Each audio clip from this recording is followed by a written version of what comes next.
আসসালামু আলাইকুম। ভারতে অনুষ্ঠিত টি-টোয়েন্টি বিশ্বকাপে অংশগ্রহণ না নেওয়া ইস্যুতে এবং ভারতে বিশ্বকাপ বয়কট করা ইস্যুতে বাংলাদেশের হয়ে পিসিবি চেয়ারম্যান এবং স্বরাষ্ট্রমন্ত্রী মহসিন নাকভি এবং তাদের দেশের প্রধানমন্ত্রী শেহবাজ শরীফ আজ সোমবার গুরুত্বপূর্ণ একটা বৈঠকে বসেছিলেন।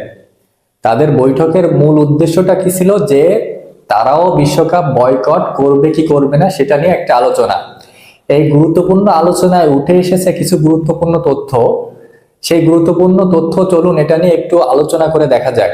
দেখুন, বিগত কয়েকদিন ধরে বাংলাদেশ ক্রিকেটে পুরো ওলটপালট করে ফেলেছে এই টি-টোয়েন্টি বিশ্বকাপ নিয়ে।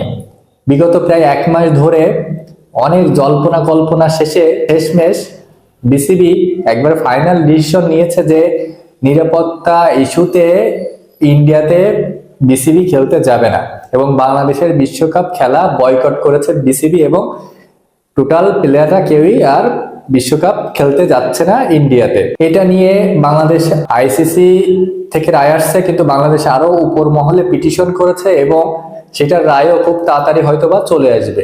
এবং এর ভিতরে পাকিস্তানের কিছু বড় বড় সংবাদ মাধ্যম নিউজ করেছেন যে বিশ্বকাপ থেকে পাকিস্তানের নামও অব্যাহতি করা হচ্ছে এবং পাকিস্তানও সরে আসবে বিশ্বকাপ থেকে। এমনই একটা সিদ্ধান্ত উপনীত হয়েছেন মহসিন নাকভি, পিসিবি চেয়ারম্যান। এটা নিয়ে বৈঠকটা মূলত আলোচনা শুরু হয় আজকে সোমবার। আলোচনার ভিত্তিতে উঠে এসেছে পাকিস্তানের যে বড় একটা অ্যামাউন্ট, সেটা যদি বিশ্বকাপ না খেলে সেটা পাকিস্তান পিসিবি আর পাবে না এবং সেই টাকাটা বড় একটা লস হওয়ার সম্ভাবনা আছে বলে সেই মিটিং এ তুলে ধরা হয়েছিল।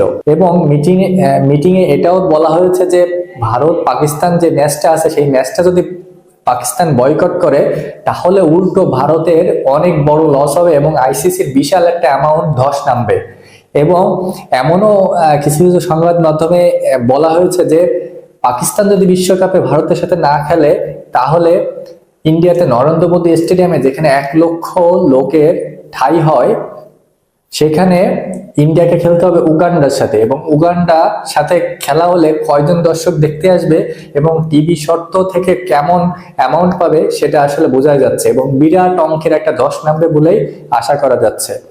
দেখুন, এই যে শাহবাজ শরীফ এবং মহসিন নাকভি যে আজকে যে বৈঠকে বসেছিলেন, সেখান থেকে তারা এখনো পুরোপুরি সঠিক সিদ্ধান্ত উপনীত হতে পারেননি।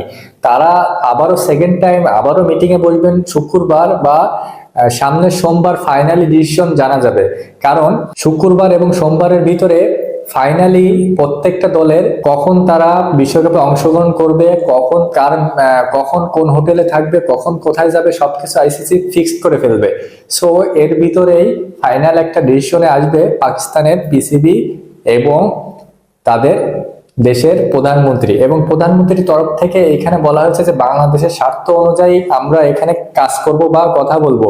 যেখানে বাংলাদেশের অপমান করা হয়েছে এবং বাংলাদেশের ন্যায্য দাবি আইসিসি অমান্য করেছে, যেখানে আইসিসির চেয়ারম্যান জয় শাহ এটা সম্পূর্ণ বাংলাদেশের উপরে দায়টা চাপিয়ে দিয়েছে, সেখানে আমরা পিসিবির তরফ থেকে আমরা এই বয়কটের সিদ্ধান্ত নিয়েছি, এমনই একটা তথ্য পাওয়া গিয়েছে।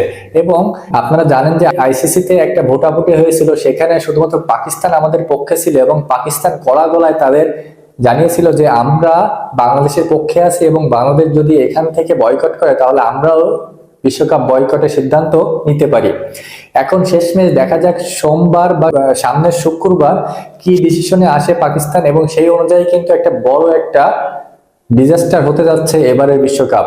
এবং এবারের বিশ্বকাপে যদি পাকিস্তান অংশগ্রহণ না নেয় তাহলে বিরাট অঙ্কের একটা আর্থিক মুনাফায় পড়বে কিন্তু আইসিসি এবং বিশাল একটা ধাক্কা খাবে ভারতের বিসিসিআই থেকে আইসিসি সবাই। আপনার মতামত জানতে চাচ্ছে, অবশ্যই ভালো থাকবেন, ধন্যবাদ।